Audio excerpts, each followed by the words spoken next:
Taylor pulls up to a nearby gas station to use the restroom. When she walks inside, she notices a woman standing by the door. At first, Taylor doesn't pay much attention to her. She's got her hood up and her head down, nervously chewing her fingernails. But as Taylor comes closer, she notices something odd about her behavior. The woman keeps glancing over her shoulder like she's looking for someone or something. And when she turns around, there are tears streaming down her face. Taylor can't help but ask if she's okay. I think I need to get out of here, the woman stammers, taking a step back. It's nothing, really. The woman hesitates for a moment before replying, but it's clear she wants to leave, and Taylor respects that. She nods her head understandingly and goes about her business. A few minutes later, as Taylor walks out of the gas station, she looks around for her car. That's when she spots the woman standing by her vehicle. With a look of pure terror on her face, the woman is frantically searching the road behind her as if looking for something. And it hits Taylor, the woman is being chased. She watches as the woman quickly gets into her car and speeds off. Taylor looks around for any sign of the woman's pursuer, but there's no one in sight. Suddenly, a loud screech cuts through the air, followed by a sickening crunch of metal on human bone. Taylor's heart leaps into her throat. She rushes toward the sound and finds the woman lying motionless in the road. Taylor immediately dials 911 and runs to the woman's side. As she cradles the woman's head in her lap, she notices a faint pulse. With a surge of adrenaline, Taylor rolls the woman onto her side and checks for a pulse. Her heart pounds against her ribs as she frantically tries to turn the woman's face upward. "Please be okay," she whispers, her voice trembling. She feels for a carotid pulse, desperately hoping for a sign of life. And just when she thinks all hope is lost, she feels a faint pulse beneath her fingers. Relief washes over her as she realizes the woman is still alive, but barely. As Taylor tends to the injured woman, the horrifying image of the accident flashes before her eyes. She recalls the woman's panicked expression, the screech of tires, and the sickening thud of the impact. Meanwhile, on the other end of the line, the operator calmly asks Taylor to stay calm and walk her through the steps to provide first aid. Following her instructions, Taylor gently turns the woman's head and is shocked to see her eyes roll back. For a split second, Taylor catches a glimpse of something unsettling in those lifeless orbs, a chilling vision that sends shivers down her spine. Before she can react, the woman's eyes roll back into their sockets and she goes limp in Taylor's arms. Taylor lets out a scream of frustration and fear, desperately trying to revive the woman. As the ambulance arrives, Taylor continues to perform mouth-to-nose resuscitation. The paramedics take over, their efficiency a stark contrast to Taylor's frantic efforts. They work quickly, loading the woman onto the stretcher and rushing her into the ambulance. Before they pull away, Taylor catches the eye of one of the paramedics. She mouths the words, "Please save her," as tears stream down her face. The paramedic offers a reassuring nod, understanding the depth of Taylor's concern. In the emergency room, doctors rush to the woman's side, their voices echoing with urgency.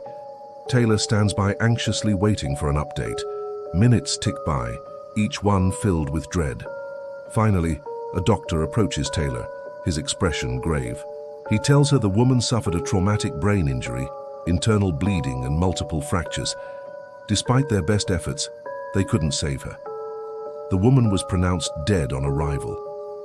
Overcome with grief, Taylor sinks into a chair, tears streaming down her face. She thinks about the fleeting moment she shared with the woman, the hope she felt when she saw the faint pulse, and the chilling vision she witnessed when the woman's eyes rolled back. As she sits there, the image of the woman's lifeless eyes burned into her mind. Taylor realizes this was no ordinary hit and run. There's something sinister lurking beneath the surface of this tragedy. Days go by and the news reports label it a tragic hit and run.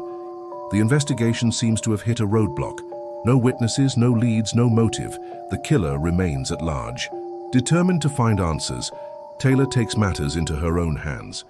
She tracks down the woman's social media account and discovers a series of cryptic posts, including one from the day of the accident.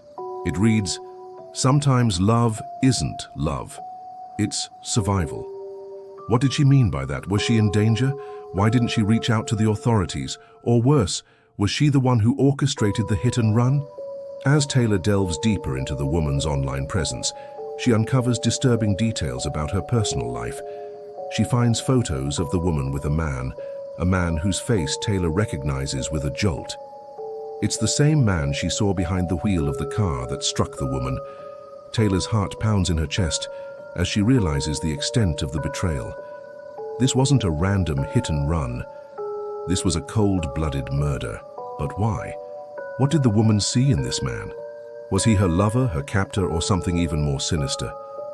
Taylor's mind races with possibilities as she grapples to understand the twisted game she stumbled upon. Desperate for answers, Taylor reaches out to the police. She provides them with everything she's discovered: the man's identity, the cryptic messages, even the vision she had while cradling the woman's lifeless body. The police are skeptical, to say the least.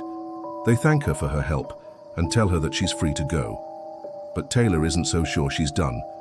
She contacts the man, pretending to be a concerned citizen offering information about the case. He responds with charm and charisma, grieving, tearful, and performative. There's a hint of sadness in his eyes that tugs at Taylor's heartstrings, almost convincing her of his innocence. But Taylor's instincts tell her otherwise. Something about this man sets off alarm bells in her gut. As days turn into weeks, Taylor becomes obsessed with finding justice for the woman named Gloria. But the truth is elusive, hidden behind a veil of deceit and half-truths. Then one day, Taylor's world is turned upside down. While poring over Gloria's social media accounts, she stumbles upon a post that reveals a shocking twist. It's a photo of Gloria and the man Taylor saw striking and killing Gloria. And in that moment, the pieces of the puzzle fall into place. Gloria's final cryptic message, "Sometimes love isn't love, it's survival," takes on a whole new meaning. Taylor realizes that Gloria was trapped in a toxic relationship, a prisoner of love and fear. But who is this man? What dark secrets do they share? And what led him to commit such a heinous crime? Taylor is determined to find out. She digs deeper into Gloria's past, uncovering a trail of deceit and manipulation. The closer she gets to the truth, the more danger she faces. The man, Leonard, is watching her every move, waiting for her to make the next wrong step. Taylor's determination to bring Leonard to justice knows no bounds. She visits his house, feigning sympathy. But Taylor's keen eye notices inconsistencies in his story. The air inside his house is too clean, the walls too perfect. A wedding photo still sits on the mantel, a silent testament to a broken marriage. As Taylor subtly questions Leonard, she searches for clues that will lead her to the truth. Suddenly, she spots something that sends chills down her spine. In the reflection of a puddle outside, she sees not just Leonard, but the driver, cold and calculating. No doubt it's him. Taylor confronts him, demanding answers. Leonard reacts with surprise, his facade of grief crumbling away. Taylor leaves, knowing she's being watched. Nightmares plague her sleep as Gloria appears in her dreams, more vivid each night. Taylor is guided by Gloria, piece by piece, until she has everything needed to deliver to the police. She finds where Leonard buried the evidence, the burner phone he used, the gloves. Taylor hands it all over to the police, and Leonard is finally arrested. But the visions don't stop. Every night Gloria visits her, not out of malice, but as a warning. He wasn't the only one.